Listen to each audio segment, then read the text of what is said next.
देखो फर्स्ट अभी ने मैंने यहाँ पे रिकॉर्डिंग चालू किया, तुम चुपचाप बैठो। पेज नंबर 2 देखे, discounting and collection of bill. Discounting of bill का मतलब क्या होता है कि जब भी अपने पैसे की जरूरत पड़े ने, तो जिस ट्रेडर के पास, जिस व्यापारी के पास अगर बिल होता है, बिल यानी हुंडी, तो वो है ना बैंक में जाके उसको डिस्काउंट कर सकता है, बराबर। अब बट जब डिस्काउंट करेगा तो बैंक को इनकम होती है, किसकी? डिस्काउंट की। उसके ट्रांजेक्शन के बारे में अपने यहाँ पे देखेंगे। दूसरा है तुम्हारा रिबेट ऑन बिल डिस्काउंटेड और अनएक्सपायर्ड डिस्काउंट। इसका मतलब क्या है? अभी बिल 4 महीने का है, बराबर। बिल की डेट है 1 जनवरी। 1 जनवरी से 4 महीने तो अप्रैल में आएंगे, 4 अप्रैल को बिल डिस्काउंट किया जाएगा, राइट। तो अब ये इतने टाइम पीरियड के बारे में बात कर रहे हैं, लेकिन जो 4 दिन है ना, वो तुम्हारे नेक्स्ट ईयर में जा रहे हैं, ये साल के नहीं है वो, बराबर है। पहले महीने का बिल है, दूसरा, तीसरा, चौथा और पांचवा, यानी 5वें महीने में तुम्हारा बिल मैच्योर हो रहा है। तो इसके बारे में अपने जो 1.25 महीने का जो टाइम पीरियड है ना, उसका अपने रिबेट गिनेंगे। वो रिबेट का कैलकुलेशन आज अपने कर लेंगे, आज वो कंप्लीट हो भी जाएगा तुम्हारा। ओके, तो वो जो है ना, वो समझाओ ना, उस पर ध्यान देना, उसको रिबेट बोला जाता है। एक पिछले साल का रिबेट अपने इस साल का एक्सपेंडिचर होगा, वो कैसे किया जाएगा मैं आपको बताऊंगा। अब है ना, इसमें ये फॉर्मेट को देखो। फॉर्मेट में क्या दिया गया है कि इनकम, पेज नंबर 3 के ऊपर, याद रखना जितनी भी इनकम है ना बैंक की, वो कहाँ से आती है? तो इनकम का मतलब इंटरेस्ट जो कमाती है बैंक वो लोन के ऊपर। दूसरा, ये डिस्काउंट जो कमाएगी वो आएगा। उसके बाद में तीसरा कौन सा आएगा? इनकम का जो सोर्स है वो थर्ड पार्टी ट्रांजेक्शन से जो भी उसको फायदा होता है। जैसे किसी ने, समझो कि आपको लेटर ऑफ क्रेडिट मांगा, लेटर ऑफ क्रेडिट इंपोर्ट करने के लिए, तो उससे जो इनकम आती है वो भी बैंक की नॉर्मल इनकम के अंदर आएगा। और अदर इनकम यानी उसके अलावा की बाकी सारी इनकम। अब एक्सपेंडिचर में क्या? इंटरेस्ट। तुमने डिपॉजिट बैंक में रखी तो बैंक तुमको इंटरेस्ट देगी, तो बैंक का वो खर्चा हुआ ना, वो इंटरेस्ट हुआ। फिर ऑपरेटिंग एक्सपेंस, यानी बैंक को जितना भी बिजनेस चलाने का खर्चा होता है वो सब ऑपरेटिंग एक्सपेंस के अंदर आएगा। फिर प्रोविजन एंड कंटिजेंसीज, यानी 4 शेड्यूल तुमको बनाने पड़ेंगे, बट अपने ने इस पे यकीन नहीं रखते कि अपने पूरा ये सम कर पाएंगे, तो हम इसके इन ऑप्शन वाले सम से उसके ऊपर ज्यादा फोकस करेंगे। ये सारे सम कराऊंगा, एग्जाम में तुमको ये अटेम्प्ट नहीं करना है, तुम्हारे सामने आए तो भी, क्योंकि इसके अंदर बहुत लंबे सम हो जाते हैं, और ये सारे सम तुम्हें कंप्लीट नहीं कर पाओगे टाइम पे, पेपर छूट जाएगा। इसलिए मैं तुमको 3 जो शॉर्ट सम्स है ना, 5-5 मार्क के जो हमेशा पूछे जाते हैं, उसी के ऊपर फोकस करेंगे। उसमें 4-4, 5-5 एंट्री लिखनी है, बात खत्म। ओके, एक रिबेट वाला सम आएगा। ये फॉर्मेट पे ध्यान दीजिए, ये पीएनएल अकाउंट का फॉर्मेट है। उसके बाद आप पेज नंबर 5 के ऊपर आप देखोगे तो आपको बैलेंस शीट का शेड्यूल आपको मिलेगा। बैलेंस शीट देखो कितनी लंबी है, 4 पेज बना के तुम्हारी बैलेंस शीट बनती है, 4 पेज। तो मैं अब तुमको स्टार्ट कर रहा हूँ सीधा सम 8वें पेज से। खाली तुम इस बैलेंस शीट को एक बार देख जाओ। मैं पेज नंबर 8 से शुरुआत कर रहा हूँ, तुम्हारी method 1 rebate on bill discounted से। पहले क्वेश्चन नंबर 1 पेज नंबर 8 पे देखो, आपको ये बिल डिस्काउंटेड 12,64,000 दिया है। Rebate on bill discounted not due on लिखा है 22,160। 5 मार्क का एक क्वेश्चन है तुम्हारे सामने जो है, डिस्काउंट रिसीव्ड 1,05,708, और तुमको अमाउंट ऑफ बिल दिया है और डिस्काउंट का रेट भी दिया है। सब अपने फाइंड आउट करना है। देखो पहले अपने अमाउंट लिखे, पहले टेबल बनेगा। पहले अपने यहाँ पे अमाउंट लिख देते हैं बिल की, 1,40,000, राइट। दूसरे बिल की अमाउंट है 4,36,000। तीसरे बिल की अमाउंट है 2,82,000, और लास्ट वाला 4,06,000।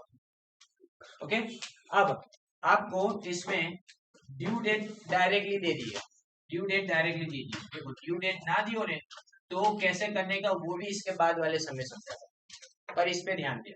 अब ड्यू डेट कितनी है? 5/5, फिर यहाँ पे 12/5, उसके बाद में 25/5 एंड फाइनली 066। अब आपको करना क्या है इसके अंदर? ड्यू डेज आफ्टर 31 मार्च गिनने की, यानी मार्च के बाद यहां तक आपको पहुंचना है। अब मार्च के बाद 31 मार्च के बाद अप्रैल का पूरा महीना गया, उसके बाद मई आएगा। तो अप्रैल के महीने में 30 दिन होते हैं और मई के कितने दिन लिखे हैं? 5। तो 30 और 5 मिला के कितने दिन हो गए? 35 दिन। समझे? फिर दूसरा, अप्रैल में 30 दिन और मई के कितने दिन लिखे यहाँ पे? 12। तो हम यहाँ पे कितने लिखेंगे? 12 दिन, यानी कि हो गया तुम्हारा 42 डेज। अब ये देखो 25 तारीख लिखी है, तो 30 + 25 ये कितना हो जाएगा तुम्हारा? 55। ओके, और ये 6 तारीख लिखी है, तो पहले देखो, पहले तो अप्रैल के 30 दिन, मई के पूरे महीने के 31 दिन, और फिर जून आता है 6 दिन। तो 6 और 1 ये कितने हो गए? 7, और 3 और 3 6, यानी 67 डेज हो गए। अब ये जो दिन आए ना, उसका अपने को इंटरेस्ट गिनने का। ये जो दिन तुम्हारे सामने आए उसका इंटरेस्ट गिनने का। कैसे गिनेंगे? देखो, अब इंटरेस्ट यहाँ पे इन्होंने डायरेक्ट लिख दिया है, मैं आपको लिख के बता रहा हूँ। देखो 1,40,000 इंटू कितने परसेंटेज है? 14% इंटू 35 डिवाइडेड बाय 365। 15 दिन है, 35 डेज है, तो डेज है तो नीचे कितना आएगा? 365। अगर मंथ होते तो क्या लिखता अपने? 12 महीने, लेकिन ये डेज है इसलिए सबके नीचे क्या आएगा? 365। अब यहाँ पे 4,36,000, इसमें भी रेट कितना है? 14%, और दिन कितने? 42 डिवाइडेड बाय 365। इसमें 2,82,000 इंटू 14% इंटू 55 डिवाइडेड बाय 365, और लास्ट में परसेंटेज चेंज होते हैं। देखो 4,06,000 इंटू 16% इंटू 67/365। सबके आंसर यहाँ पे जो दिए ना, 2 पॉइंट तक, 2 डेसिमल तक अपने पॉइंट लिखने के, पॉइंट पर ही बेस संख्या से लिखाई, तो अपने लिखेंगे यहाँ पे 1879.45, फिर ये 7023.78, फिर ये 5949.04, और ये 924.16। सबका अगर मैं टोटल करता हूँ तो 26,776.43 मुझे आंसर मिलता है। ये तुम्हारा वर्किंग था, ये तुम्हारा वर्किंग। अब इसके बेस के ऊपर अपने एंट्री लिखेंगे। अब एंट्री जैसे मैं समझाऊं ना, उसके ऊपर बराबर से ध्यान देना। पिछले साल का रिबेट आपको लिखा हुआ है, देखो अंदर क्वेश्चन में 22,160। क्वेश्चन में देखो 22,160, तो अपने 1/4/21 को पहली एंट्री करें। कौन सी? Rebate on bill discounted account debit to discount on bills.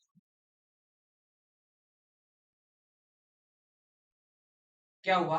22,160 की एंट्री, राइट? 22,160 की एंट्री। अभी एंट्री क्यों की? कारण क्या? तो पहली बात समझो कि हमें ने जब भी बिल को डिस्काउंट करते हैं तो अपने ऐसा नहीं सोचते कि सारे के सारे बिल 31 मार्च को अपने पास पैसे दे देंगे, राइट? अब अपने ये सारे बिल कब अपने को पैसे देंगे? एक तो 5 मई को पैसे देंगे, पर अपने डिस्काउंट कब किया था? पिछले साल। डिस्काउंट अपने पिछले साल कर चुके थे, बराबर। अब पिछले साल डिस्काउंट किया तो जो टाइम पीरियड बचा है उसकी इनकम कौन से साल में जानी चाहिए? अगले साल में जानी चाहिए ना। तो ये इनकम है ना, अगले साल की इनकम, ये साल की इनकम नहीं। अपने जिस साल का अकाउंट बनाते उसकी इनकम नहीं है, ये अगले साल की इनकम है, नेक्स्ट ईयर की, इसलिए ये हमने हटाया इसको। अब ऐसा ही पिछले साल वालों ने हटाया होगा, तो जो पिछले साल का हटाया गया था पैसा, वो अब अपनी इनकम हो गई इस साल, राइट? तो इनकम हुई यानी मतलब क्या हुआ? डिस्काउंट अपनी इनकम, इनकम को अपने क्या करेंगे? क्रेडिट करेंगे। तो देखो डिस्काउंट को क्या किया तुमने? यहाँ पे क्रेडिट लिखा, लेकिन जो डिस्काउंट का जो रिबेट तुमने लिया था ना, वो तुमने पिछले साल क्या किया होगा? क्रेडिट किया होगा। तो अब इस साल क्या करोगे? उसको डेबिट करो। तो याद क्या रखेंगे? शॉर्टकट में अगर समझना हो, एंट्री के डीप में ना जाना हो, तो याद रखो जो क्वेश्चन में रिबेट दिया हो ना, उसको डेबिट करके डिस्काउंट अकाउंट को क्रेडिट कर दो, बात खत्म। क्वेश्चन में जो रिबेट दिया हो ने, उसको डेबिट करके डिस्काउंट में उसको क्रेडिट कर दो, राइट? अब 31/3/2022 की ये साल के आखिरी में एंट्री करेंगे। तो क्या करेंगे? देखो बिल परचेज अकाउंट डेबिट, कौन से बिल? टोटल बिल, ये सब मिला के कितने होते हैं? 12,64,000 के। बिल परचेज अकाउंट डेबिट, ये अपनी एसेट है बैंक की, इसलिए 12,64,000, right? To discount account, right, और टू कस्टमर। अब डिस्काउंट में कितने रुपए, देखो 1,05,700 दिए होंगे क्वेश्चन, 1,05,700 ये तुमको ढूंढने नहीं होंगे, ये क्वेश्चन में दिए होंगे। तो मैं इसमें से 12,64,000 में से 1,05,708 रुपए काट लेती है बैंक। ये पैसे काट के सामने वाले के अकाउंट में डालेगी, यानी कस्टमर को पैसे देगी। तो कस्टमर को इसमें से माइनस करके फाइनल अमाउंट कितना मिलेगा, 11,58,292, राइट। इतने पैसे कस्टमर को मिलेंगे। अब अपने उसके बाद की दो एंट्री को समझे। पहले ये वाला देखो, ये जो दिख रहा है ना 26,776.43, ये अपना रिबेट। तो देखो 31/3/22, अपने ये एंट्री जो ऊपर की ना एग्जैक्टली उसकी रिवर्स एंट्री करनी है। Discount on bills account debit to rebate on bill discounted account, कितना ये अमाउंट 26,776.43, 26,776.43। ओके, अब फाइनली अपने पीएनएल अकाउंट में कितना पैसा ट्रांसफर करेंगे वो एंट्री। तो कैसे पता चले पीएनएल में कितना ट्रांसफर करें, ध्यान, हमारे पास 22,160 है, हमारे पास 1,05,708 है, उसमें से ये जो अपना आंसर आता है 26,776.43 वो माइनस कर दो, प्लस करेंगे। क्वेश्चन में जो दिए है ना वो दोनों को प्लस करेंगे, अपने जो ढूंढा ना उसको माइनस करेंगे, जो आंसर आया ना उसकी एंट्री ये क्या लिखेंगे अपने, discount on bills account debit to PNL account. क्या करेंगे, 1,01,51.57, इसका आंसर ये आएगा 1,01,51.57, ये फाइनल आंसर। ये चार एंट्री कंपलसरी हर सम के अंदर आएगी। लिखना कैसे है मैं वापस समझा देता हूँ। सबसे पहले क्वेश्चन के अंदर जो रिबेट दिया है उसको डेबिट करके डिस्काउंट को क्रेडिट करो, बात खत्म, राइट। दूसरा बिल परचेस की एंट्री, यानी जितने के बिल है वो पूरा अमाउंट यहाँ पे लिखेंगे, और डिस्काउंट जो क्वेश्चन में वो भी दिया होगा आपको स्टार्टिंग में, उसको अपने यहाँ पे क्या करेंगे, क्रेडिट करेंगे। जो बचा हुआ पैसा है वो किस में जाएगा, कस्टमर के अकाउंट में जाएगा। फिर ये जो आंसर आया ना अपना, उस आंसर को अपने एंट्री से लिखेंगे, bill discount on bills account debit to rebate on bill discounted, ये तुमने लिख लिया। उसके बाद फाइनल एंट्री किसकी करेंगे, इस तरह से जो क्वेश्चन में लिखा है ना वो दोनों को प्लस करो, और जो आंसर आया उसको माइनस करो, जो बैलेंस बचता है उसको पीएनएल में ट्रांसफर करने वाले। कोई भी सम में ये चार है, राइट। और ये 5 मार्क का कंपलसरी क्वेश्चन, 5 मार्क का ये कंपलसरी क्वेश्चन, अगर तुम बड़े क्वेश्चन को छोड़ देना चाहते हो। अब ये तुम्हारा क्वेश्चन 2 है, ये भी इलस्ट्रेशन है। ये देखो अमाउंट ऑफ बिल है 7,30,000, ये मस्त सेट किया हुआ सब है, और ये 14,60,000 लिखा है, और ये 3,64,000, मतलब 3 टोटल बिल कितने के हुए, 25,54,000।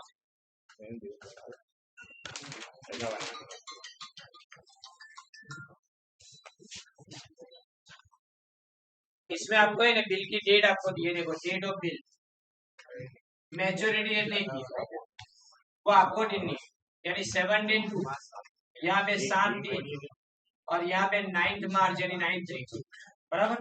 17 फरवरी लिखा है, इसका मतलब 17 फरवरी 17/2। अब बिल के मंथ्स कितने दिए, 2 महीने लिखे। अब 2 महीने यानी 2 के अंदर 2 महीने ऐड करो तो कितने, चौथा महीना हुआ। 2 महीने का बिल है मतलब चौथा महीना हुआ 2, यानी 3 4 2 महीने हो गए। अब 17 तारीख नहीं लिखने, 17 में 3 दिन प्लस करने।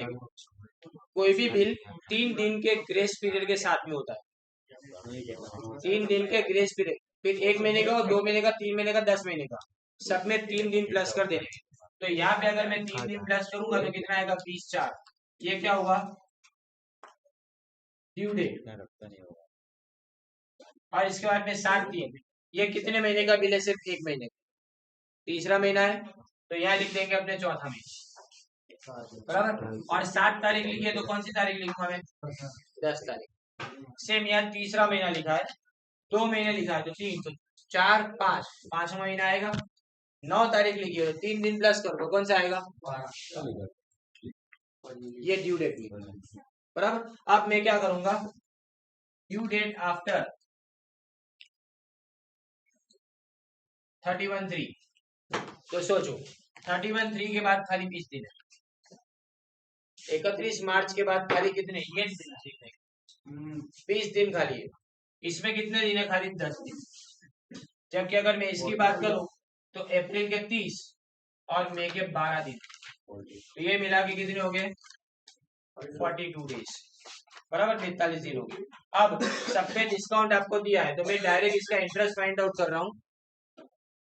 तो देखो पहले 7,30,000 इंटू 8.5% इंटू 20/365।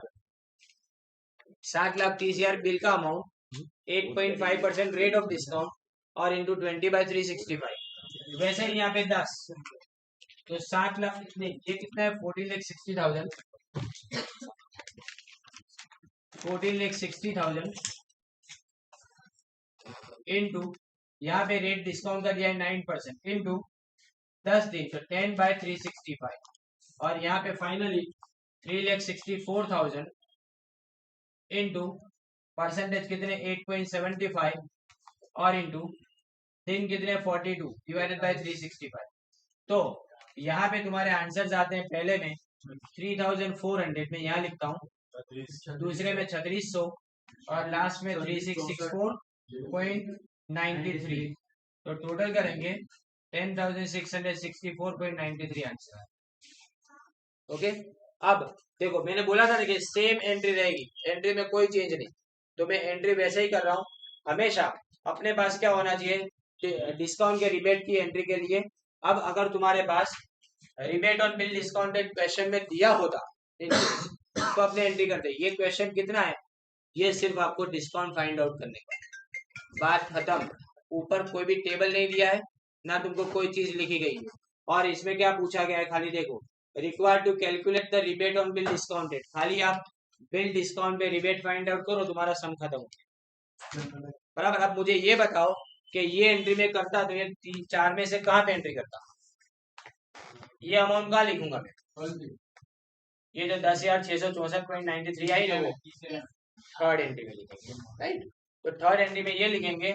और मैंने क्या बोला था कि अगर आपको बैलेंस में ओपनिंग बैलेंस रिबेट का दिया हो, डिस्काउंट भी अगर आपको क्वेश्चन में दिया हो, तो दोनों को प्लस करेंगे, लेकिन माइनस क्या होगा? सिर्फ ये। और वो माइनस करने के बाद जो अमाउंट बचेगा वो छेली एंट्री में राइट, लास्ट एंट्री में उसको लिखेंगे। तो पहली एंट्री में कौन सी अमाउंट आएगी? मैं आपको सम बता रहा हूँ। इसके बाद वाला देखो, रिबेट ऑन बिल डिस्काउंटेड 65,040 लिखा है, 65,040, ये पहली एंट्री राइट। दूसरी एंट्री में अपने किसकी एंट्री करेंगे? नहीं, बिल डिस्काउंट है यहाँ 67,05,400, बराबर ने, ये लिखेंगे। और यहाँ पे तो खाली क्या लिखना है? देखो 92,760 आपको है बिल पर डिस्काउंटेड एंड परचेज डायरेक्टली दे दिए। और यहाँ पे लिखा है कि proportionate discount not yet earn on bill discounted which will mature. यानी आंसर ये जो आता है ना, ये आंसर डायरेक्टली तुमको दे दिया है 92,760। खाली जनरल एंट्री करनी, एक सम में खाली ये कैलकुलेशन करना था, एक सम में खाली जनरल एंट्री करनी थी।